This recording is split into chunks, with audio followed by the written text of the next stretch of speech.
just start talking, just start reaching out. More importantly, though, than for a partnership, from talking is the listening and working to build that trust. We have seen weeds are an excellent partnership builder because they're a common enemy. But you still have to listen to each other for what's driving that concern for the weeds and like why do they want to get rid of them? Because that information will help outline or define the success. Because if you're trying to have a partnership, you want to have that same vision, you want to have that same outcome desired.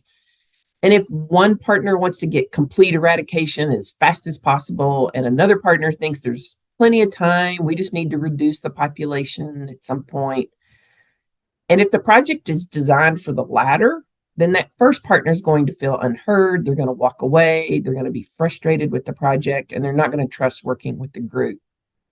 But if you talk through the options and you listen to each other and you explain what is feasible and practical, and then the group decides, I would say shared decision making is a big one as well. The group then decides what and where to work on and how to define that success. Then the partnership can be successful. The partnership is just not going to work if you try to come in and start trying to tell people we have to treat this and we have to do it this way and we're going to do it this place first. You've got to have that give and take.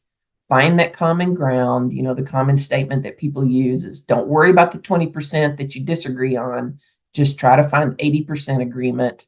You don't have to agree with their politics or how they raise their kids or which NFL team they root for.